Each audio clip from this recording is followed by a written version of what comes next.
demande que les droits soient alignés pour tous les couples, pour tous les enfants. Ça ne remet pas en cause les droits des autres. Pas parce que deux juifs ou deux juives veulent fonder un couple et une famille que ça met en péril ceux qui sont déjà mariés, juifs ou non juifs d'ailleurs.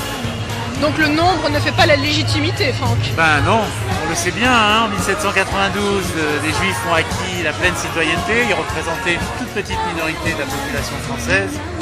Eh bien, ils ont quand même eu ces droits, on est bien content. Il y a un mec qui a... À vous de commencer, Jean-Michel Rébière. Vous disiez il faut que ces cervelles gelées comprennent que leur croisade ne mènera à rien. Vive la liberté d'être soi. Hein. C'est ça. Cervelle gelée dans le passé. Dans le passé. Voilà. Mais c'est frigide, c'est pour frigide le gelé? Non, c'est-à-dire que je fais des jeux de mots pas exactement comme toi. Ah bon? Voilà. Donc, moi, j'ai fait cette soirée à Pierre Berger parce que je voulais simplement dire que c'était une soirée par-delà tout clivage politique, c'était une soirée républicaine. C'est-à-dire que la République aujourd'hui a des valeurs qui s'appellent, qu'on peut quand même reconnaître, qui sont pas si mal, liberté, égalité, fraternité. Il me semble que le mariage pour tous rentre exactement dans cette définition et que quand nos adversaires ou les adversaires du mariage pour tous parle d'un massacre des fondamentaux de l'humanité, qu'il faut que la norme soit respectée, etc. Je voudrais juste leur rappeler que les fondamentaux ont évolué, c'est peu de gentillesse pour l'humanité qui n'a plus les mêmes normes que pendant le rapport du plus fort dans les cavernes, que la monarchie absolue, que les enfants, que l'esclavage d'enfants, etc. Heureusement. Donc, oui, mais donc ça veut dire que les normes et les fondamentaux quand même évoluent. Et il faut que vous sachiez que l'humanité devient de plus en plus humaine, c'est-à-dire qu'elle accepte un certain nombre de choses, comme le droit de vote des femmes, comme les enfants ne travaillent plus dans les mines, et comme aussi la reconnaissance de l'égalité de droit pour tous les gens, même qui sont d'une sexualité différente. Alors, Tout à fait. Alors, anti-républicaine qui n'avance pas avec son temps, ce que vous dit Jean-Michel Ribes.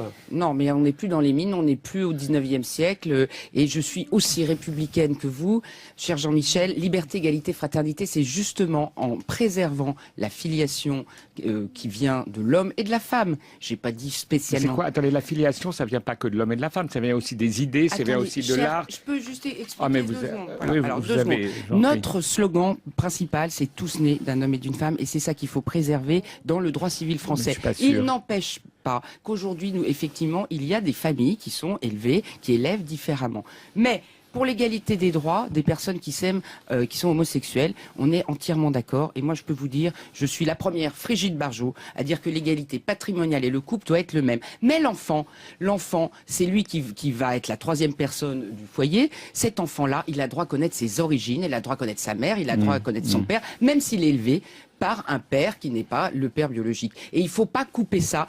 On coupe l'hérédité. Voilà. C'est l'hérédité qui est en jeu. Je trouve que vous avez une notion de la filiation qui est extrêmement étroite. Qui est biologique. C'est vrai, c'est ça la norme parce qu'elle est stable. Voilà, c'est tout. Et je trouve que vous bouffez un peu à tous les râteliers, mais ça on en reparlera un peu après. Mais non, attendez. Non, ce que je veux dire simplement, c'est que la filiation, c'est aussi la civilisation, c'est les idées, c'est des gens qui, on n'est pas uniquement fils de son père et de sa mère. Le papa et la maman, ça a quand même donné aussi Hitler. Faut quand même le rappeler de temps en temps. Écoutez, on peut prendre aussi tout ce qui déconne. Et moi, je suis pas d'accord. Il faut garder le principe le meilleur. Et le meilleur, ça ne doit pas donner Hitler. Moi, je pense qu'il faut en effet parler de ce qui déconne. Et ce qui déconne, c'est votre position. Parce que votre position, elle est absolument arriéré. C'est-à-dire que ça n'ouvre pas, c'est une position de raisonnement. Et le raisonnement tue la pensée. Et moi, je pense que la filiation, c'est la pensée. C'est la générosité. Je vais terminer. Moi, je vais vous dire une chose. Derrière tout ça, et c'est ça qui me choque, et même ça qui me choque, de vous, qui êtes une femme ouverte, qui avait défendu les homosexuels. Avec plein de copains homo. Oui, ça, vous nous l'avez dit partout. C'est vrai. Non, mais attendez, voilà.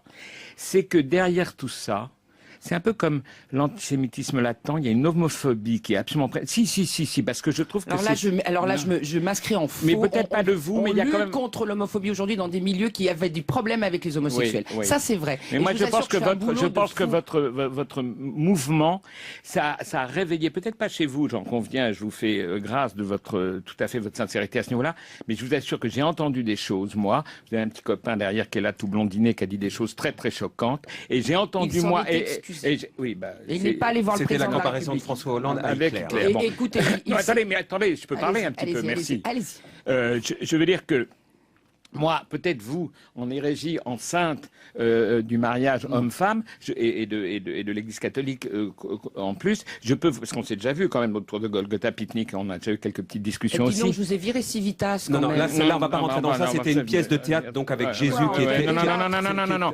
Je voudrais simplement vous dire que dans tous les gens qui sont derrière vous, je peux vous dire qu'ils n'ont pas le même discours que vous et que vous rassemblez un nombre de gens avec vos idées soi-disant ouvertes qui sont extrêmement homophobes. Brigitte Bardot. Vous dites quand même que par principe, ils sont homophobes.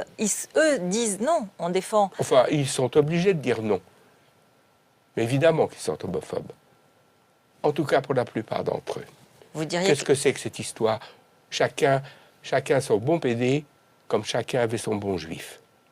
C'est votre conviction pour les gens qui ont défilé ? C'est ma conviction profonde, pas pour tous. Pas pour tous, ne me faites pas dire ce que je ne dis pas, mais oui, pour la plupart. Et cet humus antisémite, anti-gay, et anti tellement de choses, est là, et il existe. Et le nier me semble un peu trop facile. Et je crois d'ailleurs que la majorité des Français, ils sont favorables à ce progrès de l'égalité. La droite essaye d'imposer sa vision de la famille à toute la société. Eh bien nous nous battons pour que la République protège toutes les familles, tous les enfants, quelle que soit l'orientation de leurs parents. C'est cela le sens de cette mobilisation. Et ici, il n'y aura que des mots d'ordre de respect, de fraternité et d'égalité. C'est la République de l'égalité qui se mobilise aujourd'hui. C'est une manifestation, pour moi, de bonheur. Moi, je suis heureux d'être ici. Je me souvenais en arrivant à cet endroit de tous les obstacles que nous avons dû surmonter les uns les autres.